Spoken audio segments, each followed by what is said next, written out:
माई ई तोहरा खातिर और बाबूजी खातिर ई कुर्ता और धोती। ये बीमारी के टेंशन में बहुत रहे लगली।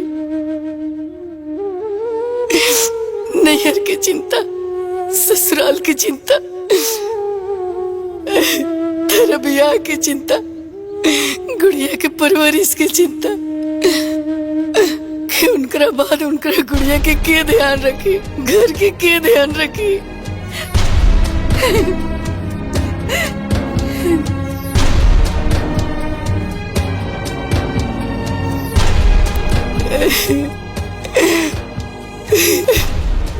और उनका मन में ही सब चलत रहे, लेकिन हमरे से वो कह ना पावत रही।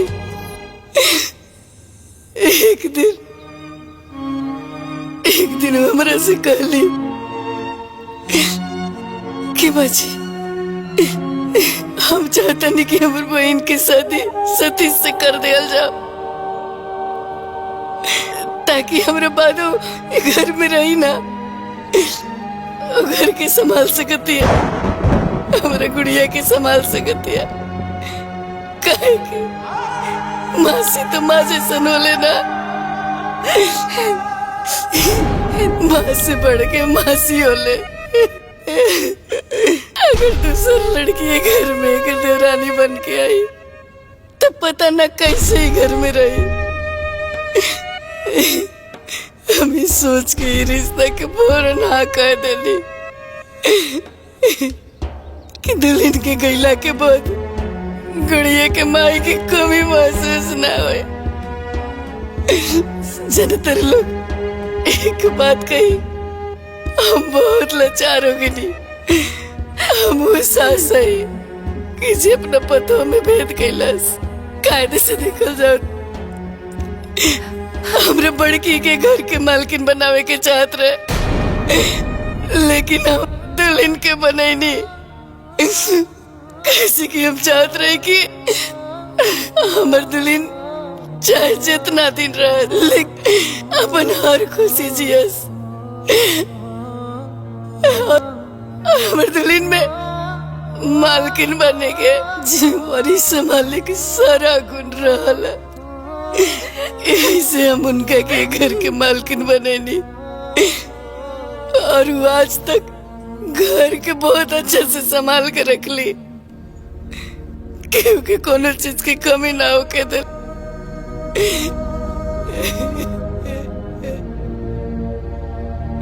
तू ता सुगंधा के खूब गुण सिखा देले बाड़ू। देखा था कितना समझदार हो गई बिया। अरे को समझदार न भइल बिया, बल्कि और फुहर हो गइल बिया। ढेर से ढील कपारे में लेके घूमत रहेले। दीदी के बतावे की का जरूरत रहे, पर बता देलू। अब तोहर पेट के पानी पच गइल होगी। अरे एकदम ठीक कहलू माई, जो बता देलू। ए गुड़िया, अपना मासी से दूर रहिया ना तो तारा के भी जुआ हो जाई। दीदी तू भी ना। अरे मजाक करत आनी। ए माई, बाबू जीजा खातिर हलवा और पकौड़ी बनावे खातिर कहले हाँ। अच्छा तो तनी पम्मी लाला जी की दुकाने चल जा, और ये 1 किलो बेसन और ये आधा किलो प्याज और आधा किलो सूजी ले ले। हाइला पैसा लेके जा। मामा हमू चली। हाँ चल तू चल, पैसा तो ले दे। जा जा चल आओ। और सुना जल्दी चल आई। और ध्यान रखिया गुड़िया के।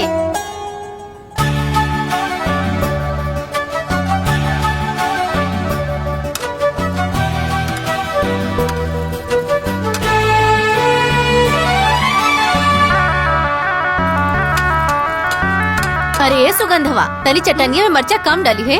अरे दामाद जी कम ते खाए लेना।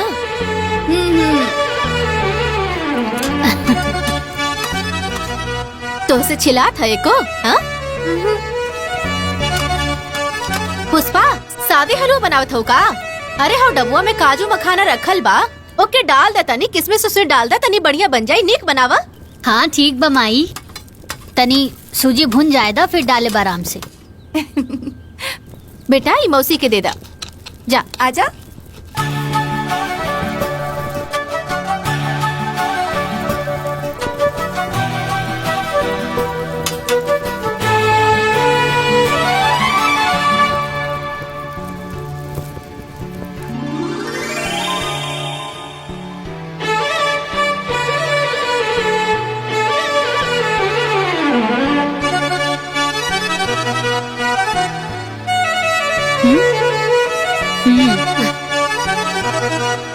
जब मेहमान लोग आवे ना तब मौनी लहटिया कट जाला।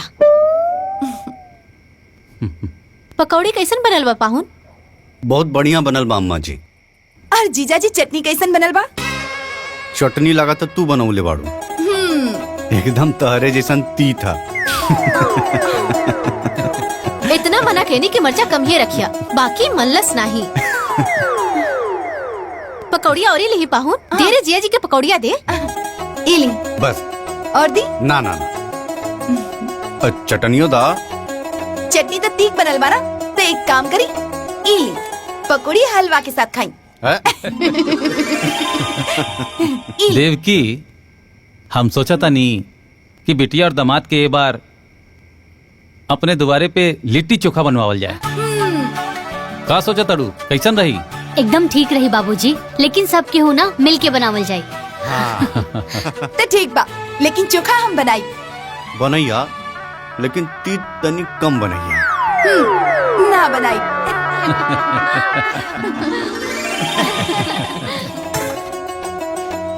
राहुल खातिरी देखी शर्ट और पैंट ठीक बना। अरे कर का जरूरत रहे, तो जब आवेलो तो हमने खातिर कुछ न कुछ लेके आवेलो। नीक ना लागेला बेटा? कैसन बात करत आड़ू माई, हम ही घर के बड़ बेटी हैं और ऐसा ही खाली हाथ चल आइब त नीक ना लागी।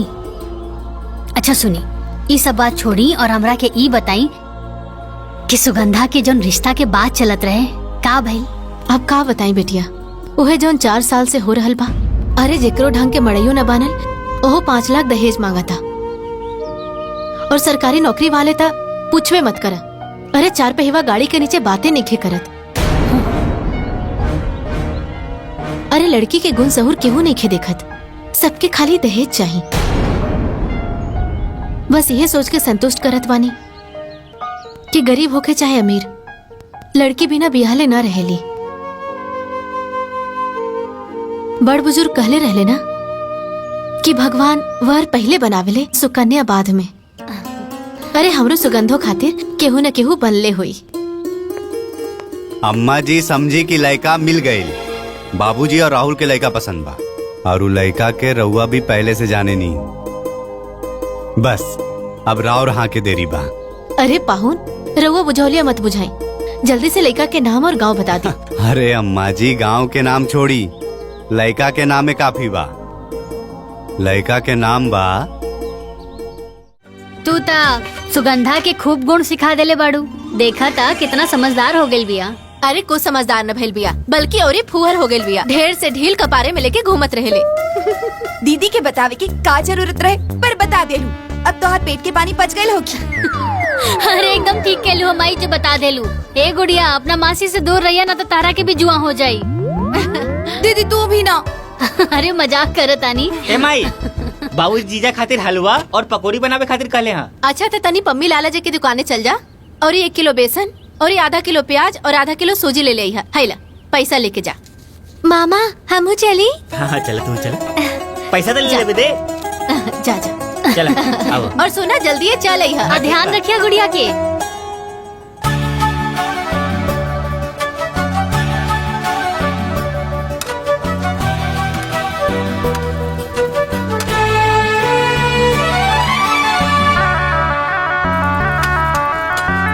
अरे ये सुगंधवा, तनी चटनिया में मर्चा कम डाली है। अरे दामाद जी कम तीख खाए लेना।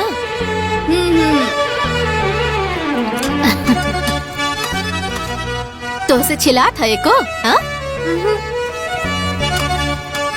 पुष्पा, सादे हलवा बनावत हो का? अरे हाँ, डबुआ में काजू मखाना रखल बा, ओके डाल दा, तनी किसमिस उसे डाल दा, तनी बढ़िया बन जाई। नीक बनावा। हाँ ठीक बा माई, तनी सूजी भुन जाएदा फिर डाले आराम से। बेटा ये मौसी के दे दा। जा आजा।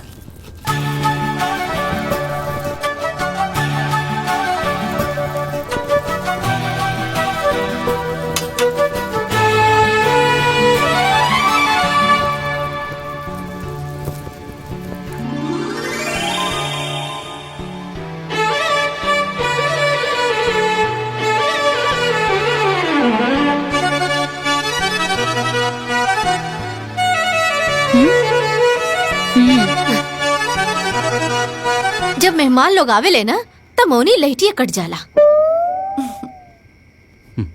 पकौड़ी कैसन बनल बा पाहुन? बहुत बढ़िया बनल बा अम्मा जी। और जीजा जी चटनी कैसन बनल बा? चटनी लगा तो तू बनौले बाड़ू, एकदम तहरे जैसन तीता। इतना मना कहनी कि मर्चा कम ही रखिया, बाकी मनलस नहीं। पकौड़िया और लिही पाहुन, दे रे जिया जी के पकौड़िया दे। ई ली।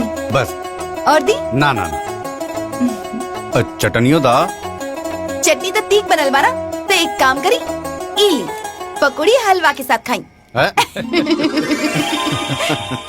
देवकी, हम सोचा था नहीं कि बिटिया और दामाद के ये बार अपने दुबारे पे लिट्टी चोखा बनवावल जाए।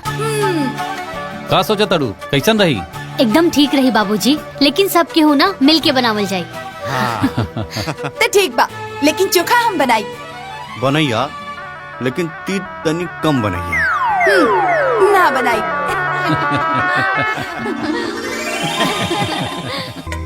बहुत बढ़िया बनल बा। अब चटनी तीत तो नहीं खे ना? ना ना और लिही ना। अरे। ना ना मुझे।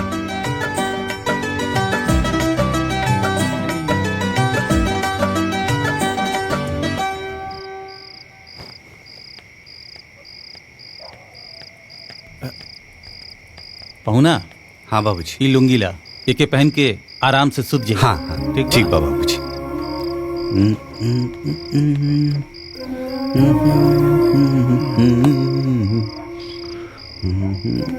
जीजा पानी और चप्पल रख दिले बानी, और कुछ चाहिए तो बता दिया।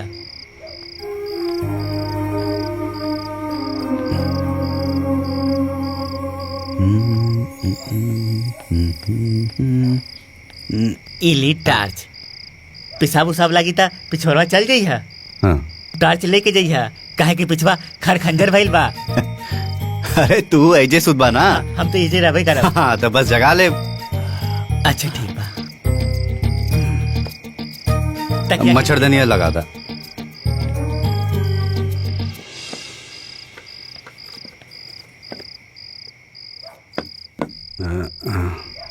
अब मच्छर ना घुसी। चला, शुभ रात्रि।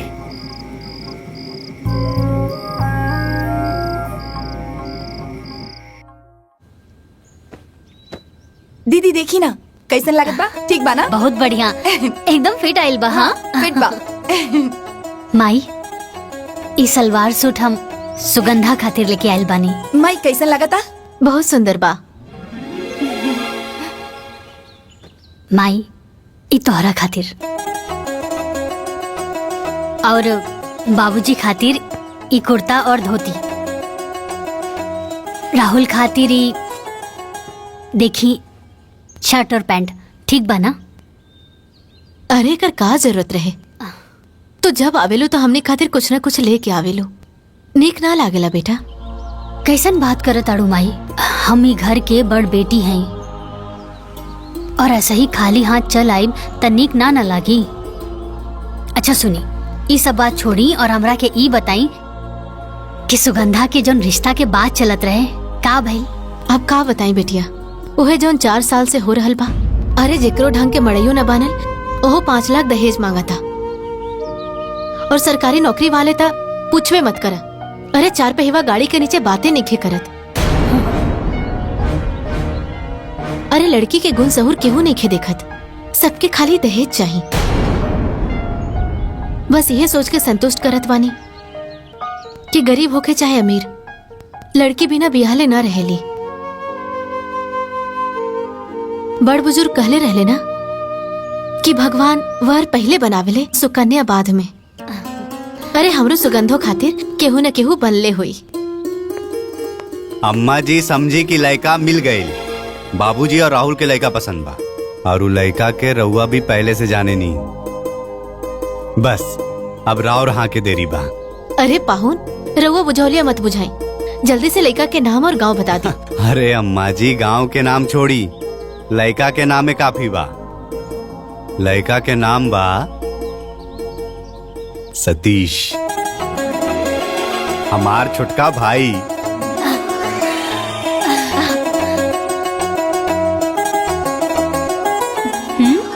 अरे अरे मतलब सुगंधा के भी सतीश पसंद बा। देखा कैसे शर्मा के भाग गेल बिया।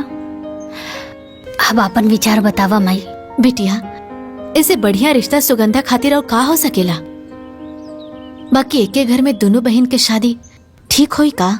कहीं बाद में कोनो दिक्कत परेशानी ना होखे। तू चिंता मत करा माई, कौनो दिक्कत तकलीफ ना होई। अरे कौनो दूसर घर की लड़की हमार देवरान बन के आवे उसे तो अच्छा बाना कि हमार बहन आए। अरे जैसे हमनी के नैहर में बहन बन के रहेनी वैसे नए ससुराल में भी बहन बन के रहब, देवरान जेठान ना। अरे वो सब तो ठीक बा, बाकी समधन जी के एक बार पूछल जरूरी बाना तोहरे सास के कार आए बा। अरे अम्मा जी रउआ के का लगा था? हमनी टाइम निकाल के ऐजा सिर्फ लिट्टी चोखा खाए खातिर आयल रहनी। अरे हमनी के पहले से प्रोग्राम रहे कि सतीश और सुगंधा के शादी के लड्डू बांध दियल जाए। तो पाहुन समझ लें कि लड्डू बंद गई। अच्छा बाबूजी अब हमनी के जाए के आज्ञा दी, घरे भी तो खुशखबरी सुनावे के बाद। चला पुष्पा चले के तैयारी करा। जी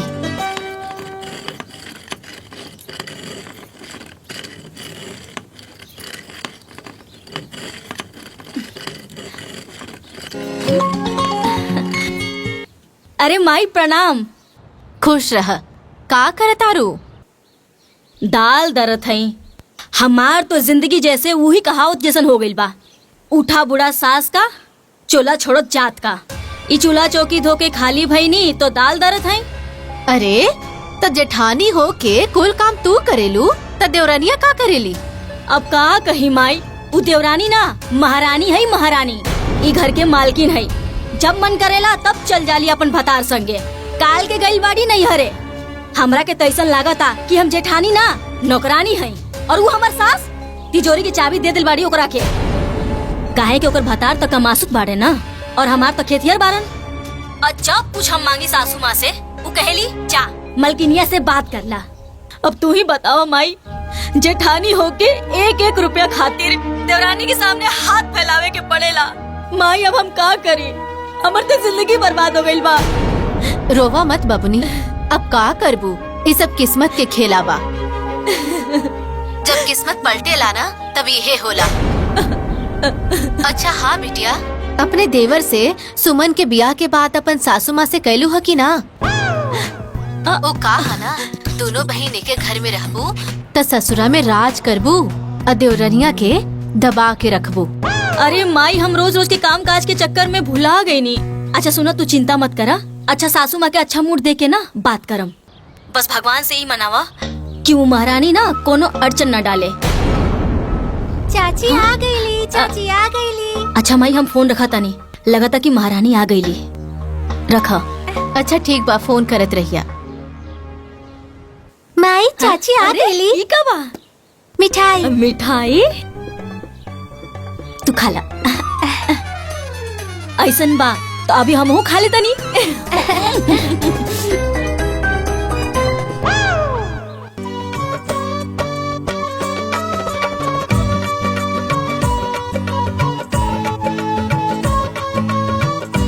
आ गई नानी के यहाँ से है। प्रणाम दीदी। खुश रहा।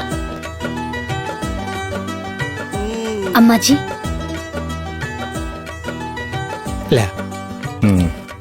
ला भैया। ए बबुआ, हाँ माई। जौन बात करे खातिर अपना ससुरारी गई रहा वो बात भइल की ना? हाँ हाँ माई, ससुरारी में दामाद के बाद केहू काटेला। सतीश और सुगंधा के रिश्ता तय हो गई। अरे वाह। अरे वाह, ये तो बहुत खुशी के बात बा माँ जी। बाकी हम लोगन से सुनले रहनी कि एक ही घर में दो बहन के शादी ना होके के चाहिए, उ जमेला ना। अरे भौजी कहाँ बाड़ू तू? ये सब ढकोसला होकेला। वो कहावत नहीं के सुन ले बाड़ू, 100 साइत ने एक सुतार। हाँ सही कहे ना। देख लू ना, पुष्पा के पाव पड़ते गुलाब के नौकरी लग गई। आहो ना हो, सुगंधा के पाव पड़ते सतीश के भाग जाग जाए। बिल्कुल ठीक कहा तारो माई। ए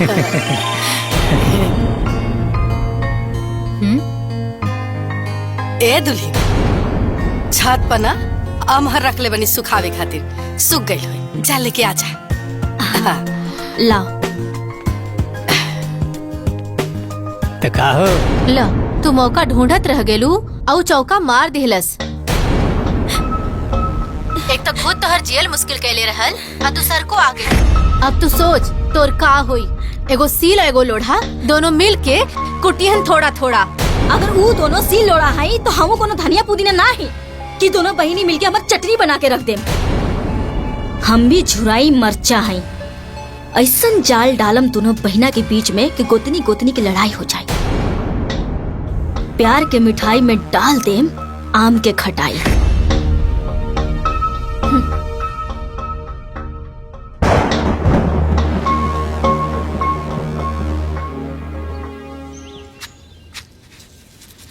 हाँ हाँ कराव तनी बात। मई इला का दीदी हवे? के फोन है। अच्छा? बात करी। हेलो हाँ बिटिया। अरे माई, पंडित जी आयल रहलन, सुगंधा और देवर जी के कुंडली मिल गइल बा। अच्छा माई समय बहुत कम बा, जल्दी से तैयारी शुरू कर दा। ए बिटिया अगुआ तू ही बाड़ू और ये बड़ बहिन तू ही बाड़ू। अरे दोनों जगह तो ही के संभारे के बा। सुना ब्याहे के पहले ही चलई है। अरे माई तू चिंता मत कराना, हम नैहर भी संभाल लेब और ससुराल भी। अरे पहले हम अपन देवर जी के हरदी लगाई, फिर नैहर आके अपन बहन के चुबावन भी कर लेब। अरे माई मटमंगरा ससुरे तो भतवानी नैहर आके खाई। ठीक बा बिटिया। अरे इतना पैसा कहाँ से दिहल जाई? तू का बात करो तारू? माई ये अंगूठी, घड़ी और सिगड़ी दही गुड़ के बखत ना देवर जी के मड़वा में पहना दिया। और ये थैला ली, ए में क्रीम पाउडर और जरूरत के सब सामान बा, एक ही मड़वा में रख दिया। ए बेटिया इकुल हम का करब? इकुल बाबूजी के दे दा, कुल इनकरे करे के बना। अरे बिटिया ये सब करे के का जरूरत रहल? वैसे भी शादी में बहुत कैले बाड़ू। बाबूजी घर के हालत हम जानत हैं, और राहुल भी छोट है, अभी होकर कहीं नौकरी चाकरी भी नहीं खिलागल। बाबूजी ना ये कुछ नगद पैसा बा, रख ली, मड़वा में काम आई। बेटी बाप के कंधा के बोझ वैसे तो बेटा के उठावे के चाही। बेटी हो के तू उठैले बाड़ू, भगवान तोहरे जैसन बेटी हर माँ बाप के दे। बाबूजी हीरोवा कैसन बात कर रहल बानी, और खुशी के मौका पर आँख में आंसू ना, चेहरा पर मुस्कान होके के चाहिए। और वो बेटा बेटी ही का जौन अपना माई बाबूजी के आँख के आंसू के खुशी में ना बदल दे। अब चली हंस के दिखाई।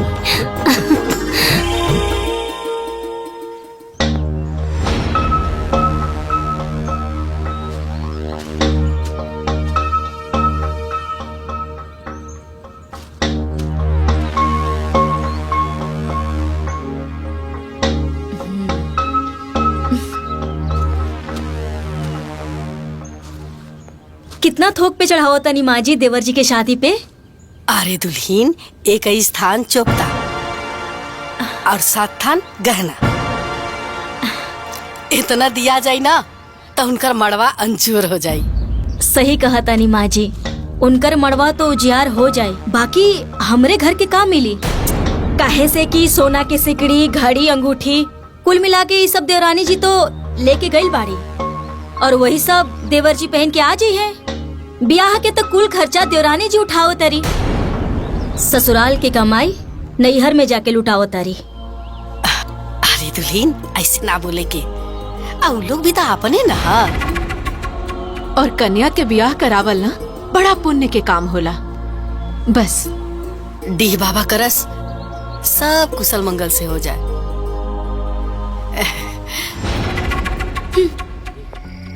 का बिटिया? माई अब ऐजा के तो कुल काम निपट गेल बा, ता आगे के बाकी की जोन बचल बा तू संभाल लिया। हम और दीदी जात बनी हो जा परछावन की तैयारी करे। ठीक बा बिटिया, तू जा, ऐजा के कुल काम निपटा गेल बा, बाकी तो जाके संभाल ला। ठीक बा माई, अपन ख्याल रखिया। हाँ, प्रणाम। खुश रहा।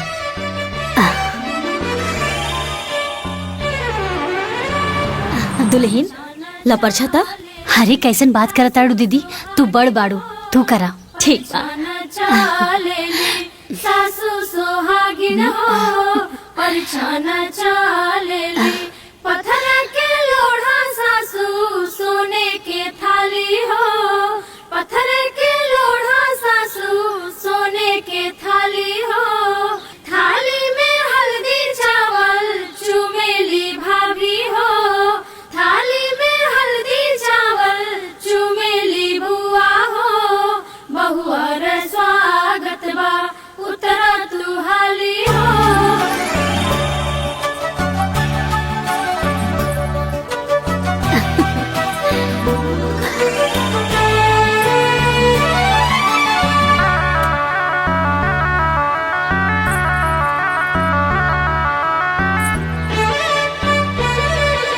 चाची आ गई, चाची आ गई।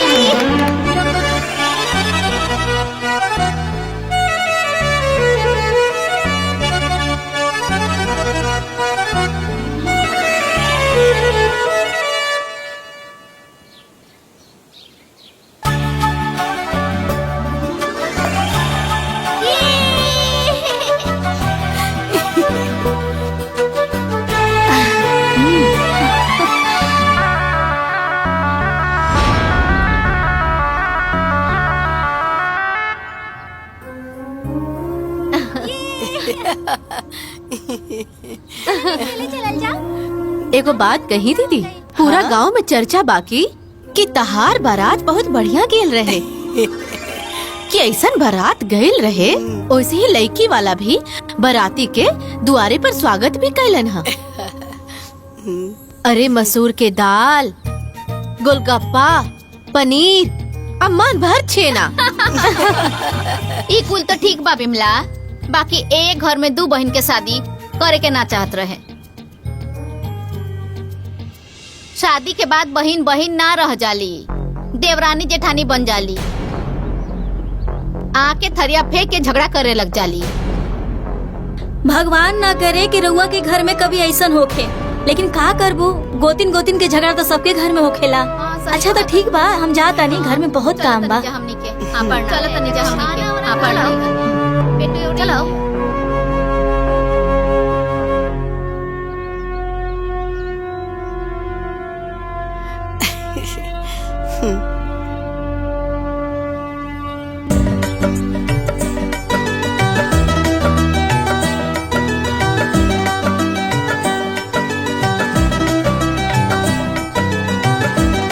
इला चढ़ा दो।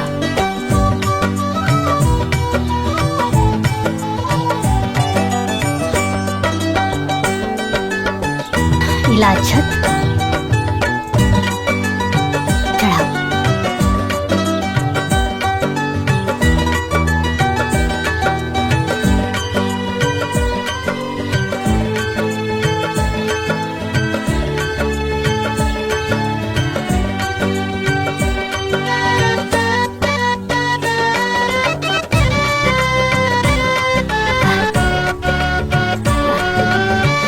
चला तू लोग अब परिक्रमा कर ला। आखिर साली से घरवाली बनिए गई। बड़ा लजात बाड़ू, जब भैया के ससुरारी आवत रहनी तब बड़ा पटर पटर बोलत रहलो। तब के बात अलग रहे। देखी ई मंदिर है, मस्ती मजाक के जगह ना। अच्छा जी। अरे देवर जी कुलहिजे बतिया लेब का। हाँ घर हूँ चले के बा, लेट होत बा। अरे जल्दी जल्दी चला।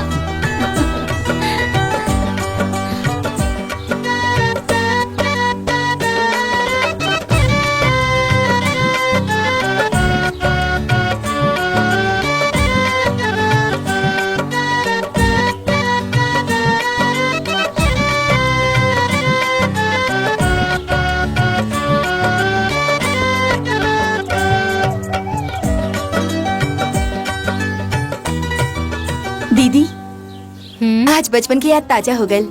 जब हम स्कूल जात रही तो ऐसे ही हमारी चोटी बनावत रहू ना। बस फर्क इतना बा कि आज दूगो ना एगो बनावत बाड़ू। अरे पगली, तब मैं और अब मैं अलग बात। तब तू छोट रहलू, स्कूल जात रहलू, यही से हम तोहार 2 चोटी बनावत रहनी। लेकिन अब तो तहार बियाह हो गइल बा। हाँ, ससुरौतिन हो गइल बाड़ू। अब 2 गो ना, 1 चोटी बनी। ठीक बा। ला शीशा ला, देखा कैसन बनल बा। शीशा देखे की कोनो जरूरत ना है। हमार दीदी बनावत बाड़ी और ठीक ना बनी। का निमन बा का बुरा बा, हमसे ज्यादा हमार दीदी जाने ली। अच्छा, ये पल्लू ना हमेशा ऐसे सर पे रहे के चाहिए। दुल्हन, तू दोनों बहन ना ऐसे ही बहन बहन बन के रहिया, कबो देवरानी जेठानी मत बनिया।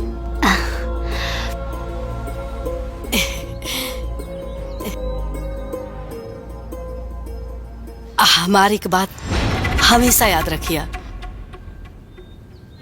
कि घर में शांति से बढ़ के ना कोनो दौलत ना होखेला।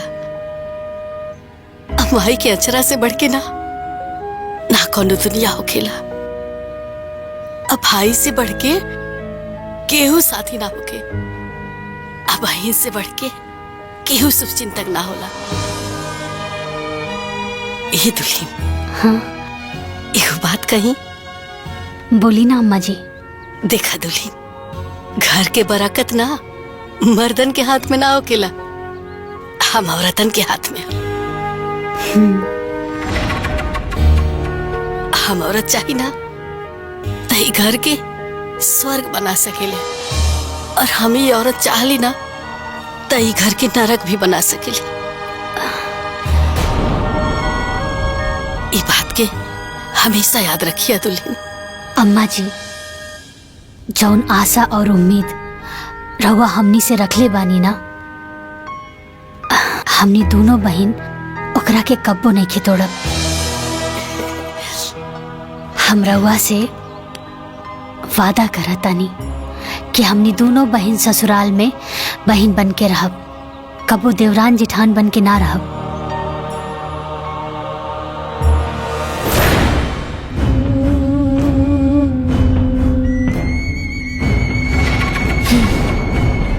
आज हमहू एक प्रतिज्ञा करतानी कि दोनों बहिनी के देवरानी जेठानी बना के रहब।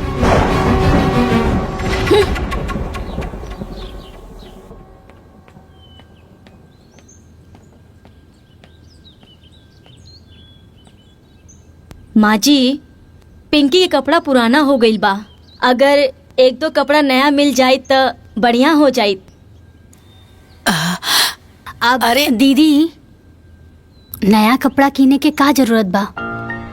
गुड़िया के 3-4 गो सेट ऐसे ही पड़ल बा, हम दे दे उहे कपड़ा पिंकी के पहना दिया। बाकी माई कितना उतारा पहनाई? हाँ? एक जोड़ी नया दिला देती तो हमार बिटिया 30 त्योहार के दिन पहन ले। पिछले दिवाली में भी गुड़िया के उतारा ही पहन ले रहे। अरे बड़को, इका उतारा लगा रख ले बड़ू, एमे का खराबी बा? अरे हम जब छोट रही तो अपना नैहर में अपना दीदी के कपड़ा पहनत रही। आहिजा सुभाष के कपड़ा गुलाब पहनत रहन, गुलाब के कपड़ा सतीश पहनत रहन। एक घर में ये सब चलत रहेला।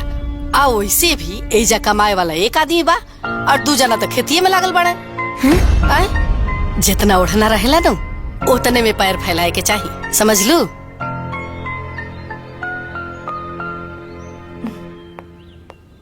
माँ जी, इली चाय रख दा। सुगंधा, रसोई के काम खत्म हो गइल बा। तजा पिंकी और गुड़िया के तैयार कर दा, स्कूल खातिर लेट हो जाई। जी दीदी। आवा। तू का खड़ बड़ू का बात पे? तारा के अलग से बोले के पड़ी का? तारा कोनो काम धंधा नहीं के घर में? जा ला दुल्हे चाय पी ला।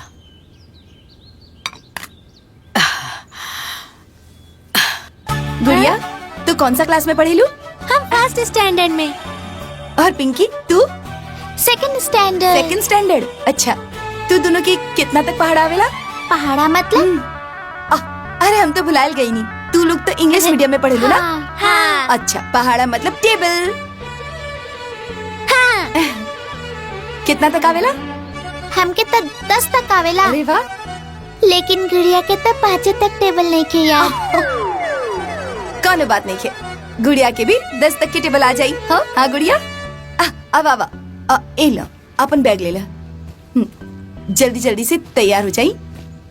ला हम देते हैं। पिंकी गुड़िया, अरे जल्दी पकड़ा, स्कूल खातिर लेट होगा था। चला बाहर जा, सतीश चाचू इंतजार करते रहन। ए झगड़ा मत कर, चला चला।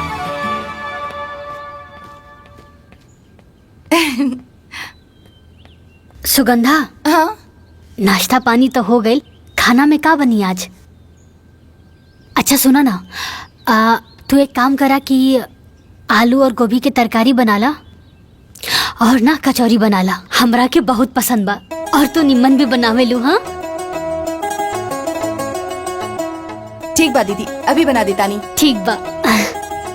अरे सुना सुगंधा, सूजी के हलवा बना लिया, कुछ मीठा भी हो जाए।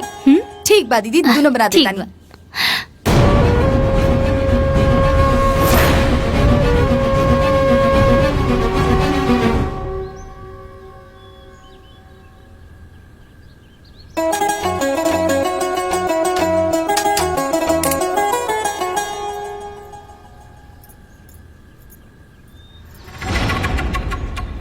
अरे सुगंधा, जब इतना सारा काम हो खेला तो हमरा के आवाज दे देहल करा, तो हम आके तोहार हाथ बटा देहल करा। चला हम बेल देता नी, तू तल दा कचौरी। ना ना दीदी, रहे दी, हम सारा काम खुद कर ले, आप आराम करी। देख तू हमरा के दीदी कहेलू ना, तो हमार बात सुने के पड़ी। अरे 4 लाठी एगो में भारी पड़ेला, और मिल बांट के काम करल जाए तो काम आसान हो जाला, है ना? ठीक बा दीदी।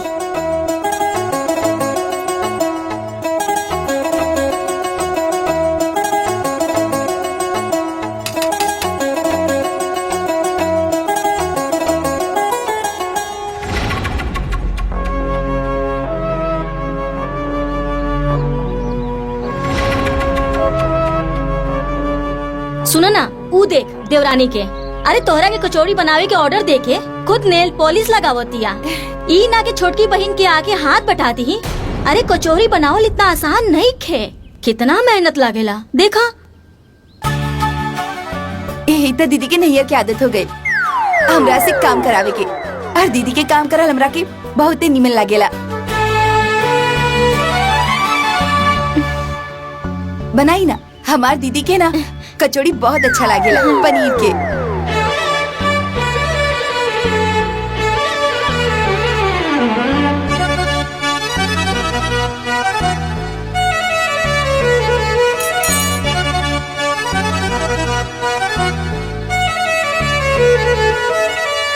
हलवा कचौरी।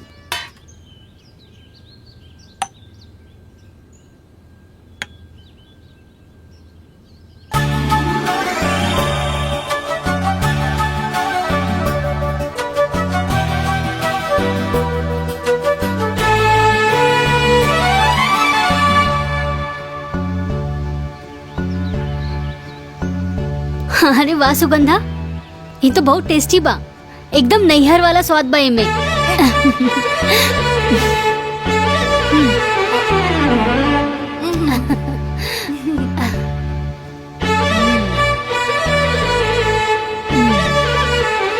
हलवा भी अच्छा बा।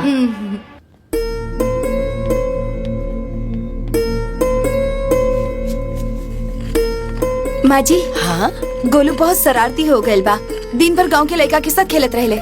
हम सोचतानी कि गोलू के नाम प्ले ग्रुप में लिखवा दी। अरे दुल्हीन, तो हमारा से का पूछा तारू? जाके अपना दीदिया से पूछा, काहे से कि घर के मालकिन हुए ना है। ठीक बा, दीदी तक कबो भी हमारी बात के मना ना करेली। हाँ हम अभी जाके पूछ लेता ना। चल चल गोलू, बहुत शरारती हो गल बा, कितना बार कहेले ऐसा लड़का के साथ मत खेला करो।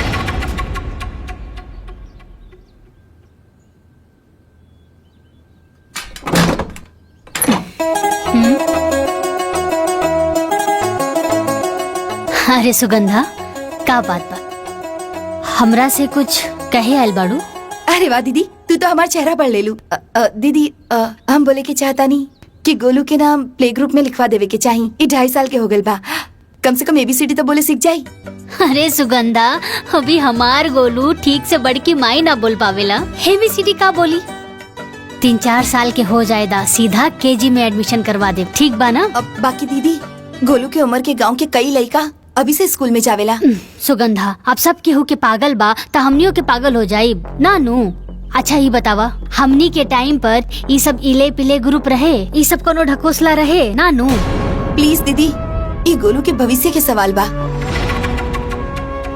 सुगंधा, तू गोलू के सिर्फ माई हो, लेकिन हम अपना गोलू की बड़की माई बानी और मौसी भी बानी। अब गोलू की चिंता करल तू छोड़ दा, सब बड़की माई के ऊपर छोड़ दा।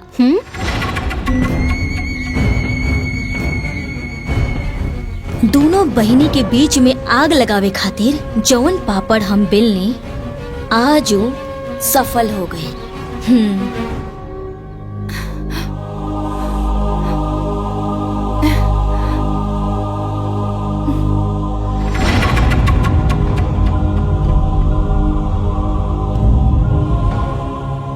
लाग गई लाग। अब देखा कैसे ई आग के हम ज्वालामुखी बनावत हैं।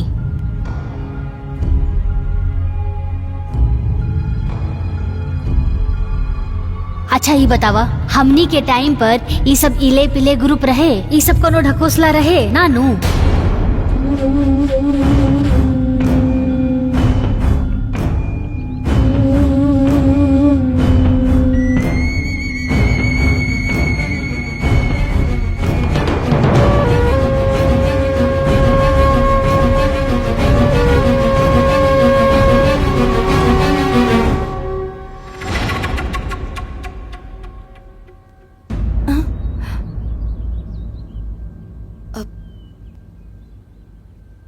अच्छा सुगंधा जी, हमरा के एगो बात बतावा, जब आंधी तूफान आवेला तो सबसे पहले कौन सा पेड़ गिरेला? जौन पेड़ की जड़ कमजोर होखेला ऊ पेड़। सही कहलो, यही खातिर हम तोहरा पास आइल बानी। देखा, यही उम्र बा तोहर लइकन के स्कूल जाए के। अगर ई उम्र में पढ़े ना गइल सन तो अंग्रेजी में फटर फटर कैसे करी? देख बहिन, नून भात खा के हम जी ले, बाकी बबुआ के पढ़ाई में कोनो दिक्कत ना होके के चाहिए। बाकी तू कर भी का सकेलू, काहे से तुहार पति और हमार पति तो खेतिहर बारन और ओकर पति का मासूद बारन, तो जवन तोर बहिन चाहे वही होई। तोर लइकन के भविष्य तोहार बहिनी के हाथ में बा।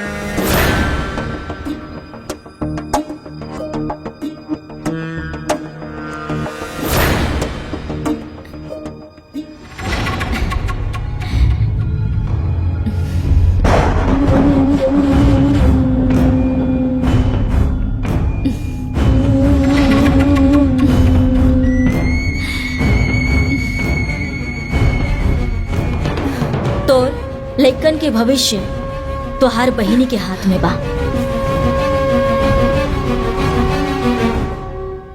सुगंधा, ऐसन बात ना हो, तोके जरूर कोनो गलतफहमी भइल बा।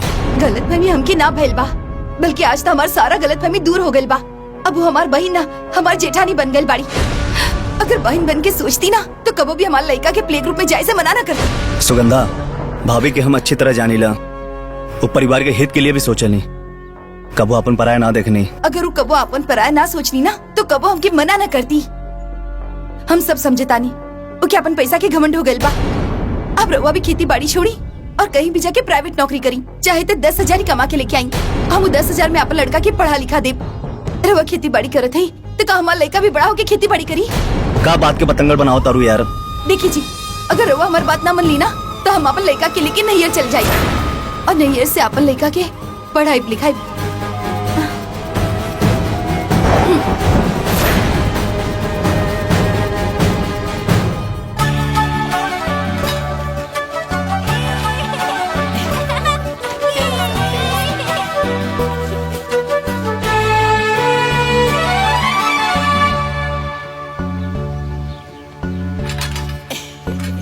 सुगंधा। हाँ दीदी।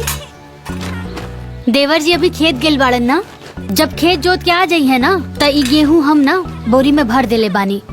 उनसे कहिया कि श्यामनाथ की चक्की से पिसवा के ले आई है आटा। ठीक बा दीदी, हम बोल दी।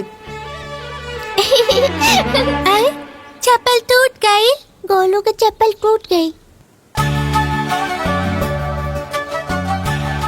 माई हमार चप्पल टूट गई बा। दिखाई।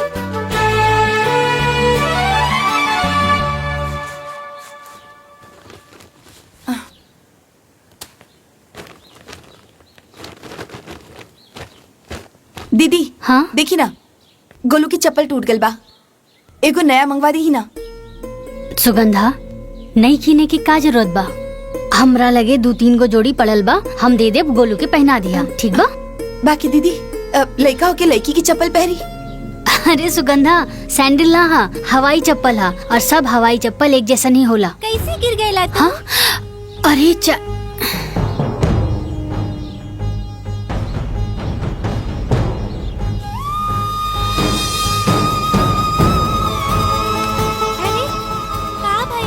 माँ जी, कपड़ा तो उतरल, हमार लड़का पहनत बा, अब का जूता चप्पल भी उतरल पहरी। 100 रुपया की चप्पल खातिर मना करे तारी।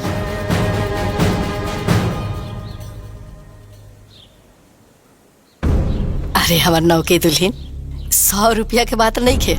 100 रुपया के कीमत ना, जब तू ये घर के मालकिन बनबू तब समझ में आई कि पाई पाई जोड़ के कैसे घर चलावल जाला।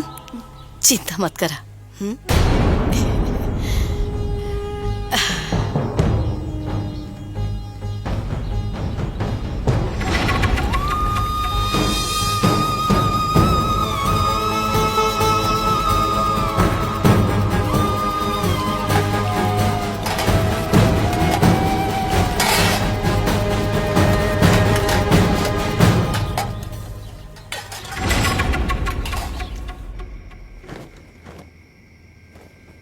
सुगंधा, हाई ला, गोलू के पहने खातिर देवरानी जी भेजले बाड़ी।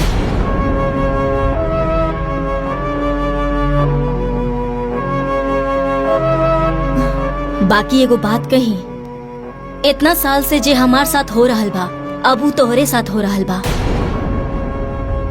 पहले ओकर बेटी के उतरन हमार बेटी के पहनावल जात रहे, अब तोहार बेटा के पहनावल जाता। हम तो ये मान ले बानी कि हम दूसर घर से हैं, बाकी तू तो सगी बहन हो। तू दोनों एक ही महतारी के पेट से जन्मल बाड़ू, तोहरे साथ ऐसा ना करे के चाहत रहे।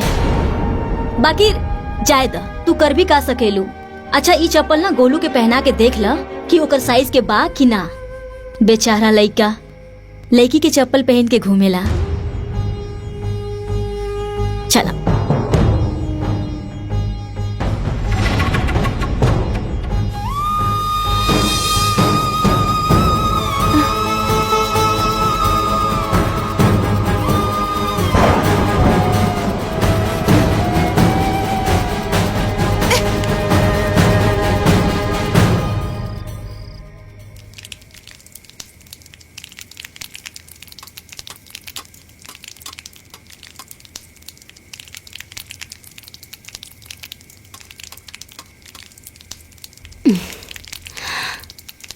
सुगंधा, हाँ हमार कपार बहुत बथा था, एगो अदरक इलायची वाली चाय बना दे तू।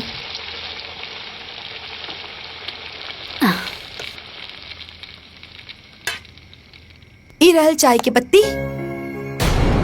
ई रहल दूध, और ई रहल पतीला, और ऊ रहल चीनी अदरक, और ई रहल लाइटर और गैस। आपन चाय बना के पी ली। अरे तो एमे खिसियाए वाला कौन बात बा? हाँ, हम खुदे बना के पी ले। हाँ, तोहरा के पिए के बा ना।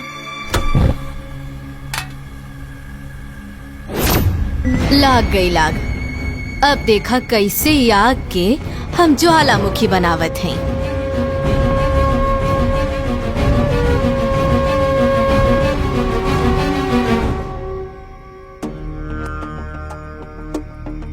सुगंधा, तू चिंता काहे कर रहल बाड़ू?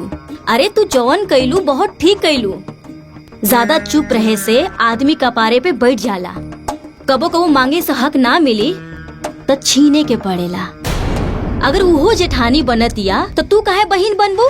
तू देवरानी बना। आज तू ओकरा के उल्टा जवाब देलू, हमरा के तो बहुत अच्छा लगल। दीदी पर हमके बुरा ना लागल हा। हमरा के तो बहुत बुरा लगल हा। अरे छोट बहिन हो के ऐसे बड़ बहिन के उल्टा जवाब ना देवे के चाही।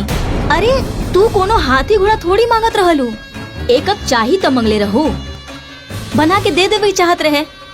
बाकी हम जेठानी हो के आज तक तोहरा के देवरानी ना समझनी, और ऊ तोहार छोट बहिन, तोहार सगी बहिन हो के तोहरा साथे देवरानी जेठानी करतिया।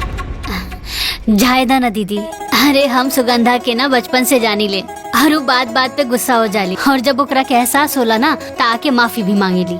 बाकी दीदी हमरा के बिल्कुल भी बुरा ना लगल हा।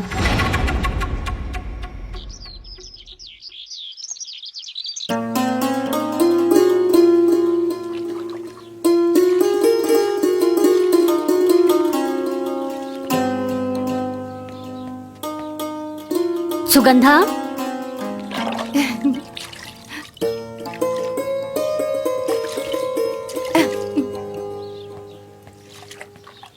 ए सुगंधा, चिल्लाता है बाड़ू, हम बहरी नहीं खी, सुनाई देता हमके। अरे जब सुनाई देत हवे तो जवाब काहे नहीं खुदेत?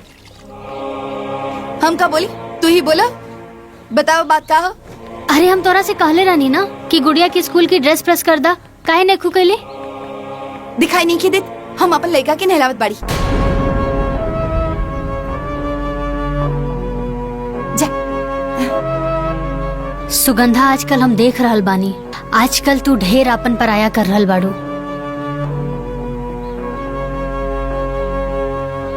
शुरू के कैला तू के हम दिन भर लिपस्टिक नेल पॉलिश लगाकर बैठी रहेलू, अपन लड़की के कपड़ा प्रेस ना कर सकेलू? सुगंधा,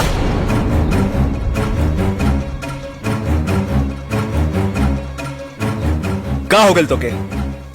ये कोनो तरीका भौजी से बात करे का? जी जौन तरीका से समझी ओकरा के उही तरीका से समझाई। चुप रहलो, शांत रहलो, का हला करत रहलो?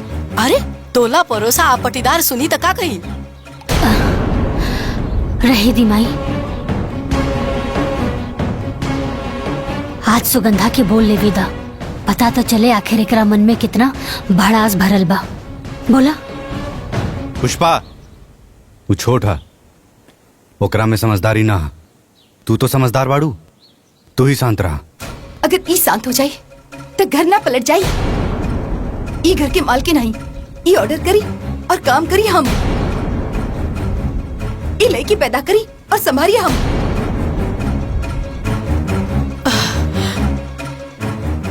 जब संभाल ना सकेलू तब पैदा काहे कैलू? सुगंधा,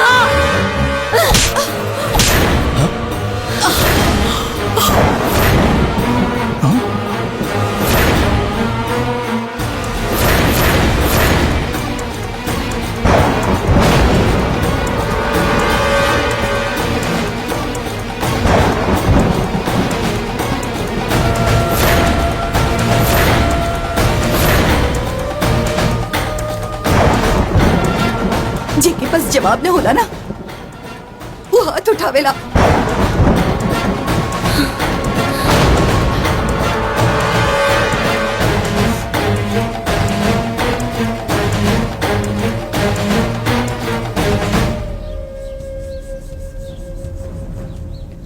दुल्हन, तारे नौकी दुल्हन पर हाथ ना उठावे के चाहत रहे। अरे वो बच्चा नहीं की, ओकर बियाह हो गइल बा, ससुराइतिन हो गइल बड़ी, बच्चा नहीं की। अम्मा जी, हम तो बड़ बहन होके के नाते ओकरा के थप्पड़ मार देनी। जैसे सुगंधा नैहर में कोनो गलती करत रहे ना, हम ऐसे ही ओकरा के थप्पड़ मार देत रहनी। तार नैहर में थप्पड़ वाला रिश्ता नहीं है उनके साथ, और बहन के साथ साथ तार देवरानी बन गई बड़ी। तारा ये बात के भूले के ना चाहिए। अम्मा जी तू चिंता मत करा, हम अभी नैहर में फोन करके माई बाबूजी के यहाँ बुला लेता नहीं। वो सुगंधा के अच्छे से समझा दिए माई, अच्छे से समझा दिए।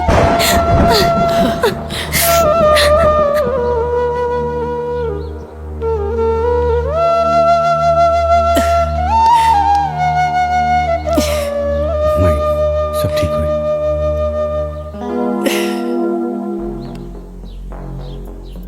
ओ कमाई बाबूजी की बताइए, हम खुद ही नहीं है चाहते, हम ही सब माई बाबूजी की बता दे कि घर में हमारे साथ का होत बा। देखा सुगंधा, ऐसे लड़ाई झगड़ा करके नैयर जाइल ठीक ना हो।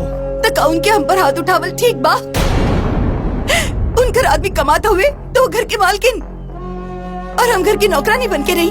सुगंधा, गुस्सा के आग नू पहले बुद्धि की जरा देवेला, अब बुद्धि के जरते ही प्यार के भीतर अहंकार कर जाला।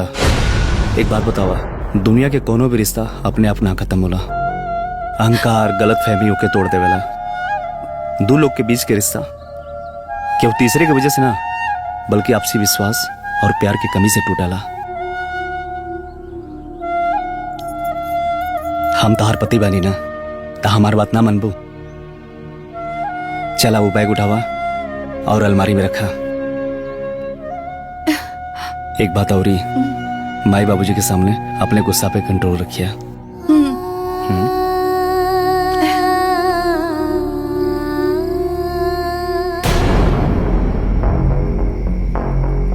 बाबूजी ली ना, पानी पी ही ना। अरे बातचीत तो होते रही। का पानी पी हम? इन्हीं दुल्हन के कथा सुन के हमार सारा प्यास बुझ गई। यही सब खातिर हम तोहार दोनों के बिया एक घर में कैले रहनी। बोलत सुगंधा, बोलत काय नहीं खू?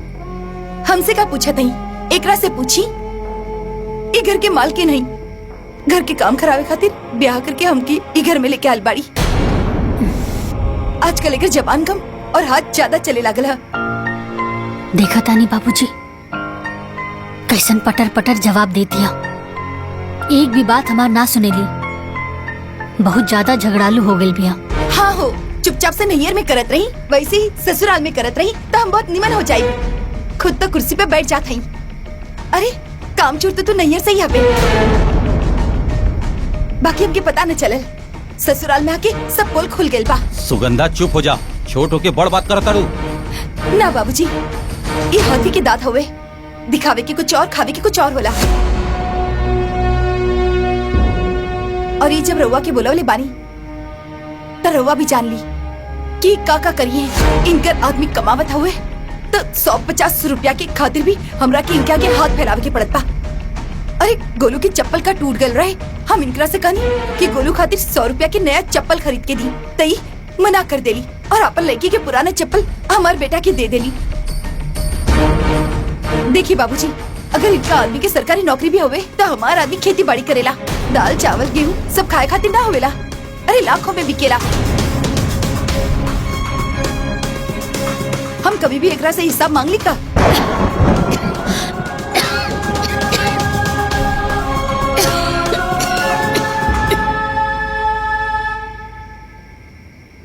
तारा के हिसाब चाहे ना सुगंधा, एक दिन तोरा के सब हिसाब दे देब हम। चुप हो जा भाई, हमार बात कान खोल के सुना। अगर तोहनी ऐसे ही आपस में लड़त रहबू तो हम समधियान आवल छोड़ दे। काहे कि तू लोग समधियान में हमरा के मुंह दिखावे के लायक न छोड़बू। बिटिया, हम बाप होकला के नाते तो से विनती करतानी कि जैसे तू दोनों के नाम पुष्पा और सुगंधा है, वैसे ही ससुराल के बगिया के सुगंधित करा। समधन जी, हम दोनों बिटिया के तरफ से हाथ जोड़ के तो से माफी मांगतानी। समझी जी, माफी मांगे की कोनो जरूरत नहीं है। राहुल फर्ज रहला समझावे के, रउआ समझाई नहीं। आ कोनो ही लोग बच्चा तो बहाना कि कान पकड़ के समझावल जाए। लावा कड़वा दा। अरे हम आवत रहनी था, सोचनी के राहुल के शादी के कार्ड एक पन दुकार हो जाई, आपके पूरा परिवार के साथ आवे के बाद। जी जी। समधन जी, एक और विनती बा कि राहुल के शादी से कुछ दिन पहले हमरे दोनों बिटिया के भेज दी, काहे कि राहुल के माई के काम काज में मदद मिल जाए। जी जैसन रोवा कहीं। अच्छा तब हमनी के चलत तनी। जी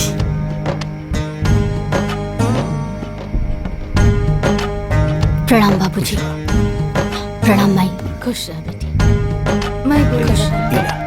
अरे रख ला। खुश रहा। इला। गोड़ लागत नहीं। हाँ खुश रहा खुश गोड़ रहा। लागत नहीं माई। इला बेटा, अरे रख ला। प्रणाम माई जी। खुश रहा। प्रणाम भाई। प्रणाम खुश रहा खुश रहा। हाँ खुश रहा। प्रणाम माँ जी। आज्ञा दी, चला।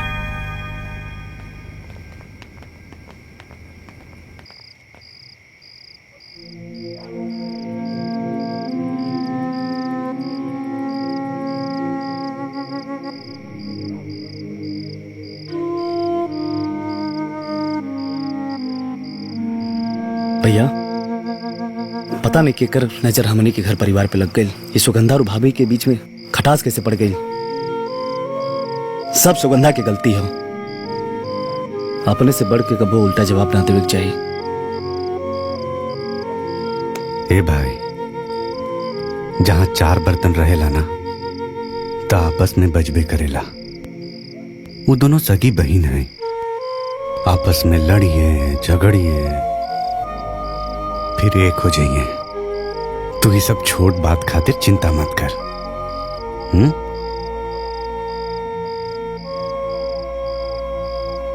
बेटा हाँ?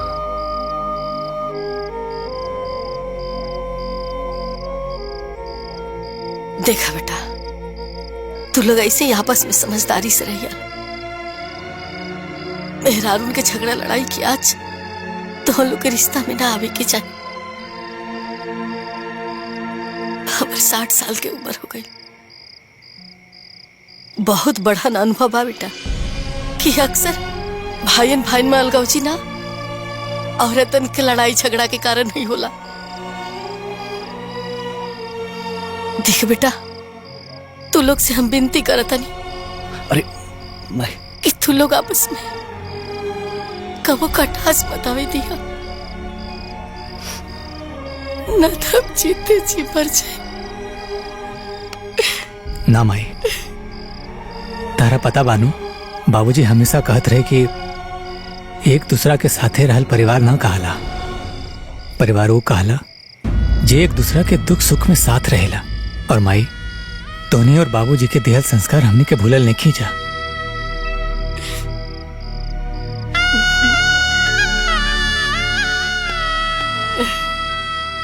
तीनों भाई तो से वादा करता ने प्रेम के बुनियाद पर बनली घर के दीवार में कबो दरार ना होते। हाँ माई। हाँ माई, बाबूजी के अरमान के मोती के माला हमनी कब्बो टूटे ना देव। वचन देता नहीं माई, हमने के सांस टूट जाई मगर साथ कभो न छूटी, कभो न छूटी।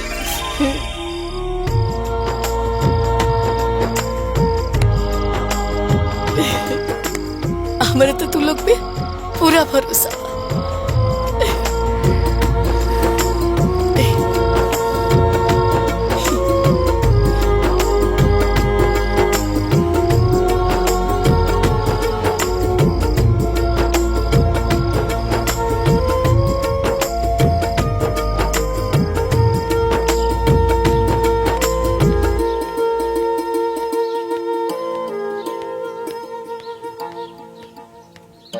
अम्मा जी, इली चाय पी ली। अरे अरे अरे, खाना बन गई। चला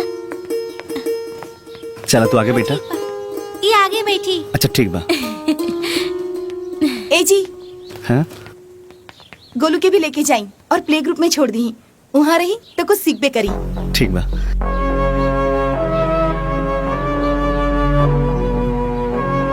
ए तुम पे बैठ जा।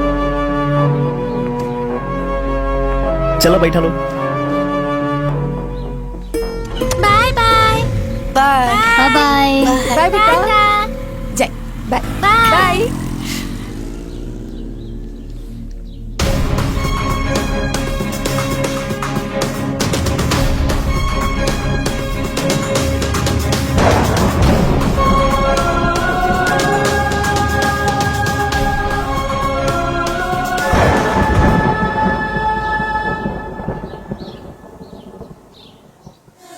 हो गई अब अरे दीदी, अरे चला ना हम ना करब, तू करना। और इला अरे तू काहे नहीं की करब?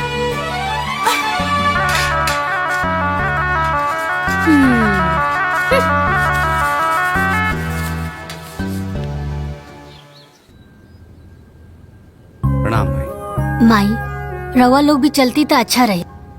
हाँ अरे दुल्हीन, तू दोनों जानी बहन जाता रू ना, जा बढ़िया से शादी ब्याह निपटा के आ जा। सुगंधा तैयार हो गईलू, हम तहरे इंतजार करत रहनी हाँ।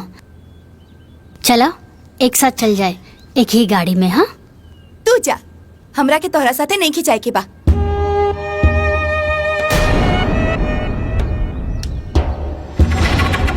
अरे दुल्हीन, नैहर वाला लोग का कही? अरे कहीं नैहर में दोनों बहन अलग अलग जाइबू त नैहर वाला लोग का कही? माई ठीक कहती है सुगंधा, चला भौजी के साथे गाड़ी में बैठा, ऐसे जाइब अच्छा ना लगी ना। अच्छा लगे चाहे बुरा, अब छुपल का बा? नैहर में भी तो सबके पता चल गइल बा।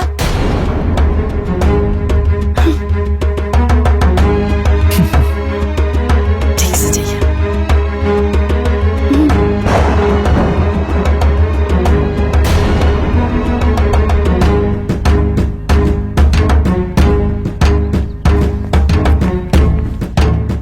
खुश रहा। प्रणाम माई। जो आगे चलो।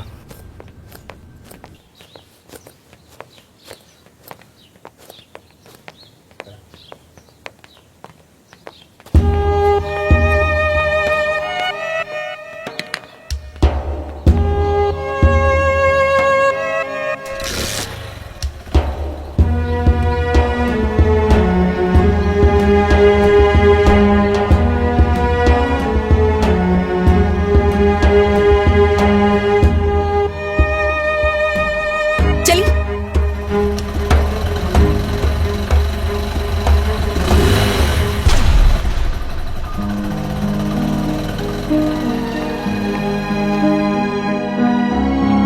By by.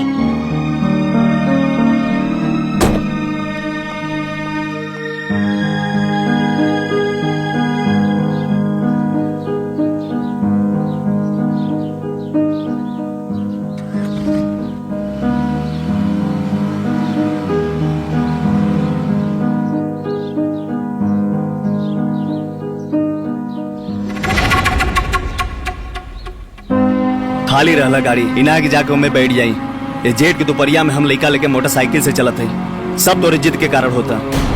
देखिए रहुआ चाहे कुछ भी कही, हम फैसला कर ले बानी। हम ओकर गाड़ी में ना बैठब मतलब ना बैठब। का समझे थी बड़ी आई गाड़ी वाली? एकदम मूर्ख है बाड़ू।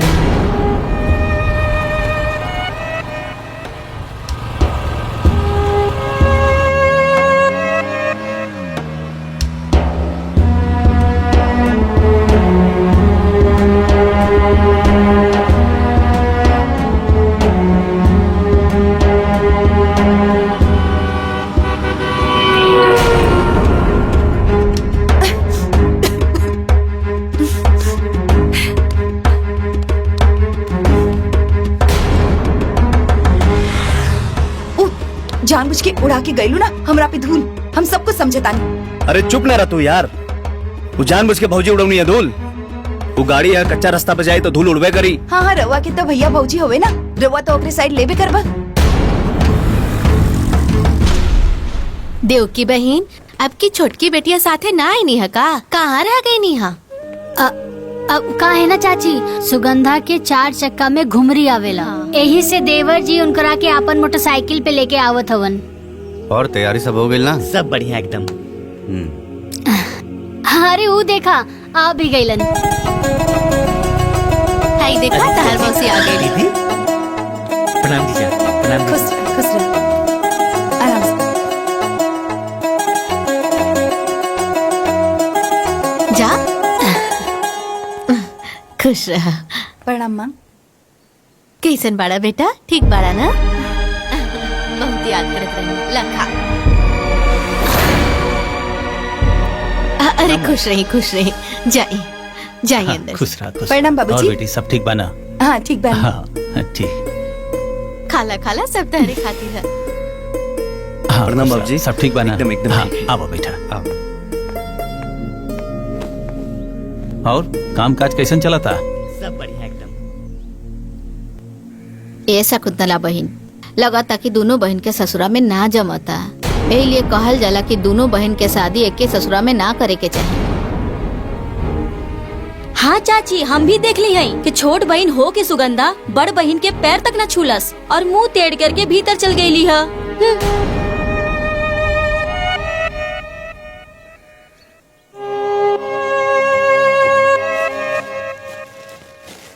सुगंधा, कितना बार कहनी है कि ससुरे के झगड़ा नैहर में मत लावल करा। अरे बियाह पड़ल बा, कुशल मंगल से बीत जाएदा। गांव घर नात रिश्तेदार सब कोई जुटल बा, तोहरे दोनों बहन मुंह फुला के बैठबो सन तो सब लोग का कहिए? हाँ, ये हमके ना ओकरा के समझाई कि यहाँ मालकिन बन के ना रही, मालकिनी करिए तो झगड़ा तो होबे करी। अरे तू बात के समझत काहे नहीं खू? अरे वो तोहर बड़ बहन हिया, तू ओकरा से बहुत छोट बाड़ू।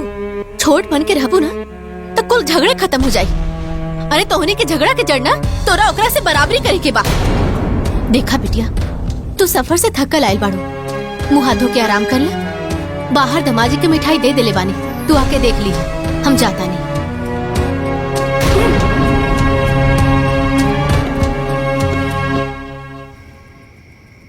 देखा बेटिया, ये कुल चौकटा के साड़ी है और ये पास थान रतन के यहाँ रख ले बानी। साड़ी बहुत बढ़िया बा माई।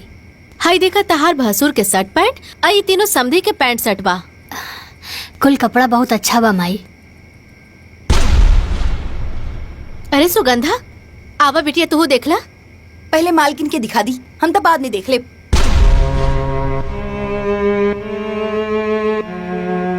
और वैसे भी हमरा के बहुत नींद आवता, हम जाता नहीं सुते के। देख ली माई, ये ऐसने बोली टोली हमरा के वहाँ भी बोले ली। जायदा बिटिया, तू बड़ बड़ो, तू ही समझदारी से काम ला। ओकर बचपना भी गई लेखे। यह सोच के तो हम चुप रहेली। अच्छा माई, अब तू सूझ जा, सुबह हल्दी चुमावन बाना। हाँ ठीक बा।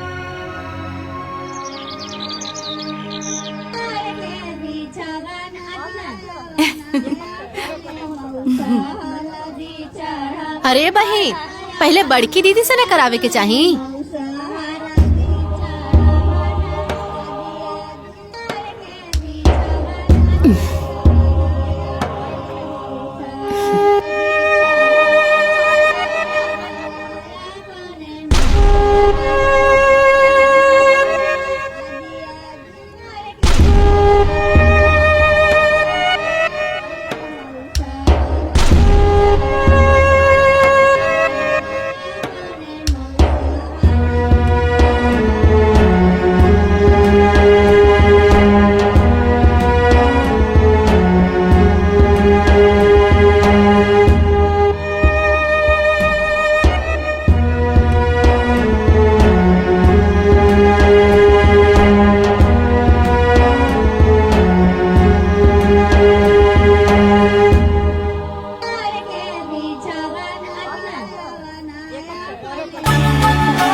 माई। हाँ बिटिया।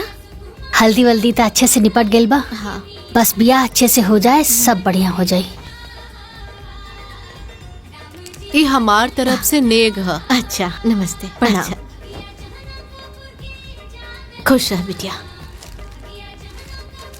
इला बिटिया, तू नाम लिख लिख के न रख दा, ना तो हम भुला जाए भी याद ना रही। ए माई, ई राजा चाचा की लड़की रहे। हाँ, ये राजू चाचा की लड़की रही। बढ़िया साड़ी दे ले बिया। प्रणाम, इराला हमरा तरफ से शगुन। अच्छा अच्छा, तू लोग ब्याहवा में टाइम पर आ जाइए। ठीक बा। ला एकरो रख दा। नमोआ तो बताई। अरे वो सीमा रहली है ना चिन्हत हूँ। हाँ? ठीक बा। सीमा और राजू चाचा।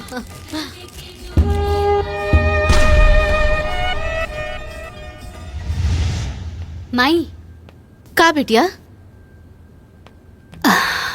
माई ई चेन हम लेके आयल बानी, देवर जी के दे दिया। मोर बंधाई अभी नया नया शादी भइल बा ना, त अच्छा लगे। इनकरा के 500 रुपया दे दिया, चल जाए ली। अरे ना 500 कहला देहब। हम एगो पैंट शर्ट एगो घड़ी लेके आयल बानी। ठीक बा माई। ठीक बा।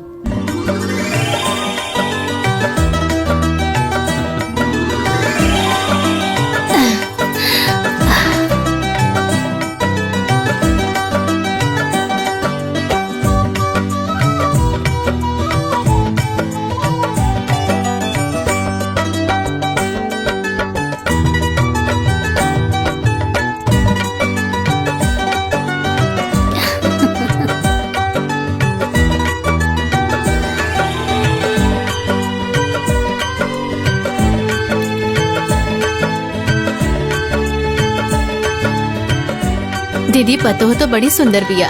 हाँ बहन। अरे ननद सुंदर हुई तो भौजी काहे सुंदर न हुई। इली हमार तरफ से तो हर मुंह दिखाई। निमन भाना।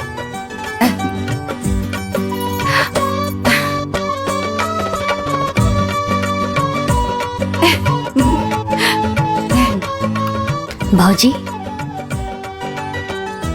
इस सोने की अंगूठी तोहार दोनों ननद की तरफ से। कैसन लागल? एकदम चांद के टुकड़ा लग रहल बाड़ू। राउर त भाग खुल गेल माई। हाँ माई साहब जोताई तो हो गई। पीला। अरे आ गेला। अरे पिंकी के माई। चलो चलो उतरा उतरा। घरे आ गेला। ए गुल्लू बिटवा आजा आजा आजा। प्रणाम भौजी। माजी पायल बस रहा। प्रणाम माई। खुश रहे खुश रहे। गुड़िया बिटिया। प्रणाम भैया। खुश रहा खुश रहा। दादी के प्रणाम करा। प्रणाम दीदी। खुश रह बेटा। कैसन बाड़ू?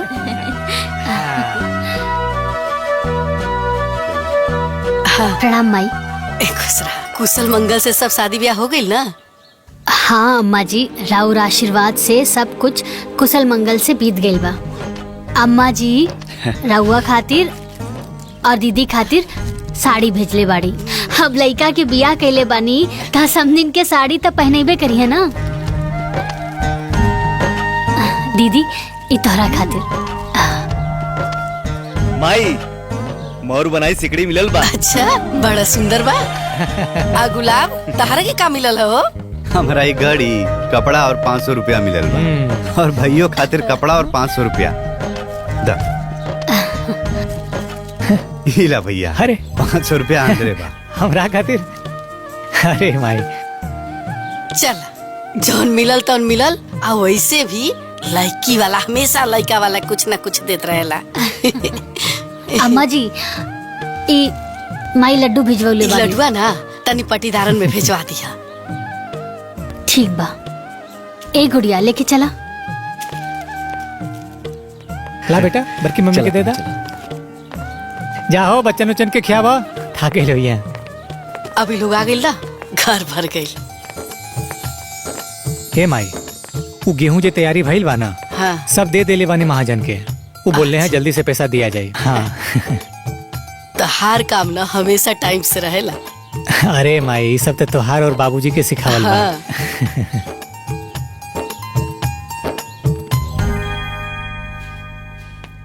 गुड़िया पिंकी गोलू चला आवा। सफर में थक गइल होइबा।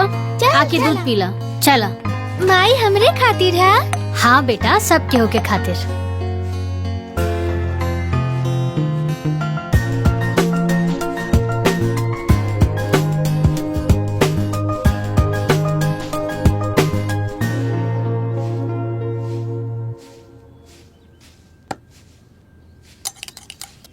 पूरा खत्म करिया।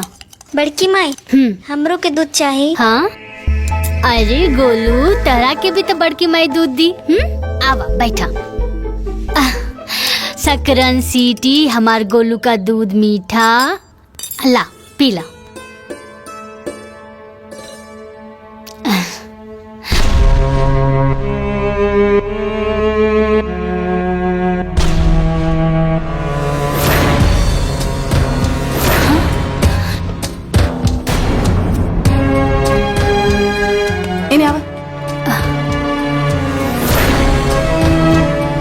अरे हम तरह के इतना खियाली पियाली तभी तो लाट टपकता। अरे तोरा के कितनी बार मना कही नहीं, केहू भी कुछ भी दी तो मत खाइया। अरे केहू तोरा के जहर मिला के पिला दी और तोरा के कुछ हो जाए तो हम का करब?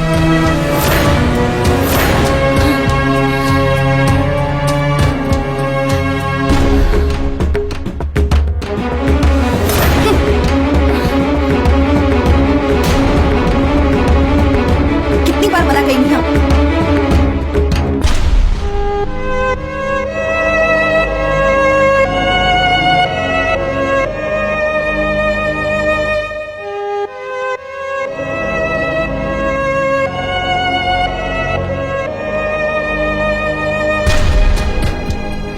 कुछ बुझ लू, केहू जहर पिला दी, ऊ हमरा के ना तोहरा के कहले बिया। अरे इतना निर्दयी तो तू ना बाड़ू, तो कर लेगा के जहर पिलेबू।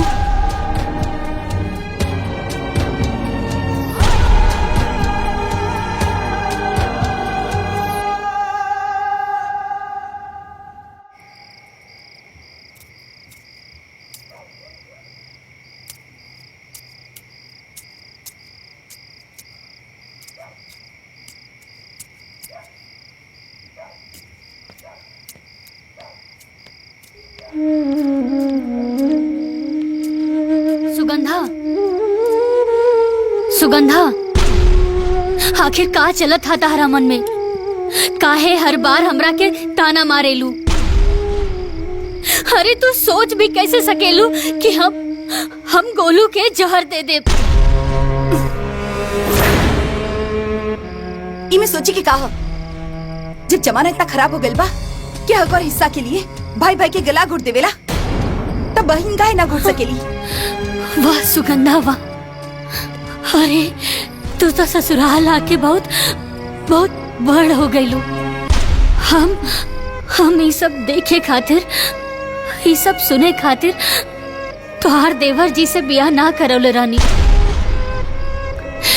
हमारी सपना ना रहे। अरे हम तो यही सपना देखनी अपन एक आंख से हम तोहार सुख देखनी और दूसर आंख से हम अपन सुख देखनी। हे सुगंधा, अरे हमहू एगो माई है और एगो माई लइका के जन्म देवेली, जन्म छीनेली ना। सुगंधा अब तो हमार बहन ना हो,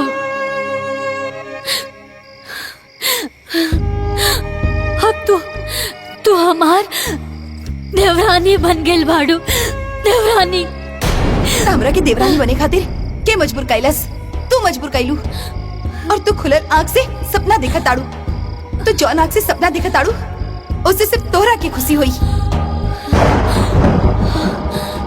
अगर अपन एक आँख से भी हमार खुशी के सपना देख ले रहती तो कबो भी 100 रुपया की चप्पल खातिर मना न कर ले रहती। हमारे लड़का के भविष्य के बारे में अगर सोच ले रहती तो ओकरा के प्ले ग्रुप में जाए से मना न करती। तो सिर्फ और सिर्फ अपन पति, अपन लड़की और खुद के बारे में सोचेलू। और सच्चाई तो ये बा कि तू हमके एक घर में ब्याह के एक हाथे लेके आल बाड़ू ताकि हम ई घर की नौकरानी बन के रही और तू ई घर के मालकिन बन के रहा।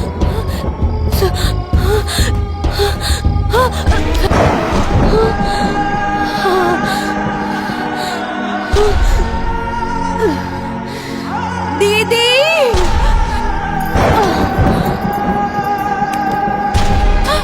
दीदी,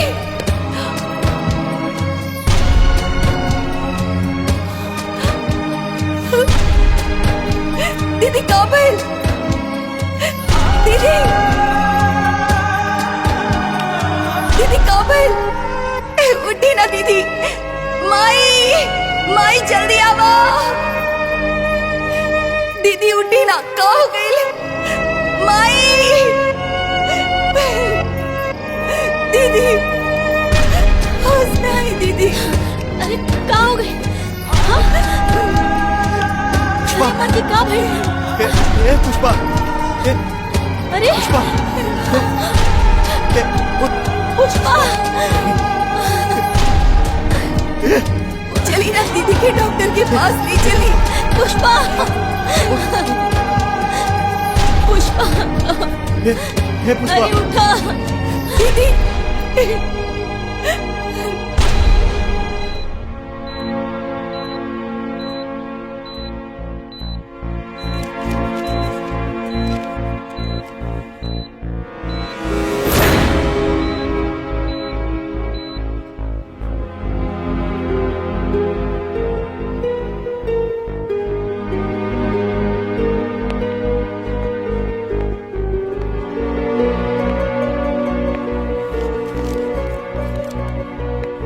डॉक्टर साहब कैसन बाड़ी पुष्पा? देखिए 1.5 साल पहले ही मैं उनको बता चुका था कि उनको ब्लड कैंसर है।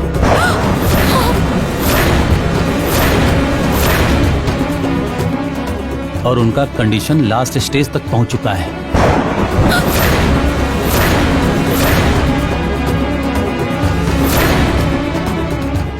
अब उनके पास बहुत कम दिन बचे हुए हैं,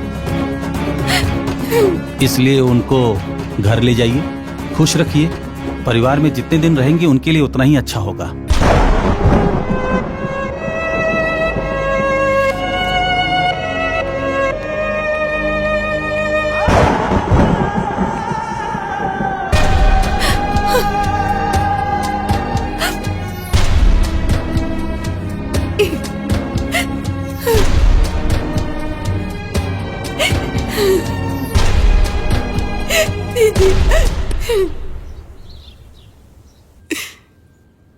दुल्हन के कैंसर ये हमरा और गुलाब के पता रहे। दुल्हन ये बीमारी के टेंशन में बहुत रहे लगली। नैहर की चिंता, ससुराल की चिंता, तेरा ब्याह की चिंता, गुड़िया के परवरिश की चिंता, कि उनका बाद उनका गुड़िया के ध्यान रखी, घर के ध्यान रखी।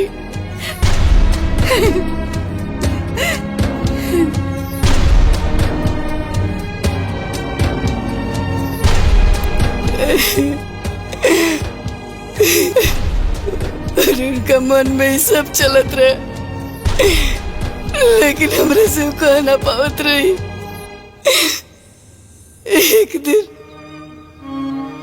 एक दिन हमरा से कहली कि बाजी हम चाहते नहीं कि हमारी बहन की शादी सतीश से कर दिया जाओ, ताकि हमारे बाद घर में रही ना, घर की संभाल सकती है, हमारे गुड़िया की संभाल सकती है। काहे कि मासी तो माँ जैसा हो लेना, माँ से बढ़ के मासी हो ले। अगर दूसरी लड़की घर में अगर देवरानी बन के आई तो पता न कैसे ही घर में रही। हम ही सोच के ही रिश्ता के फौरन हाँ कह देली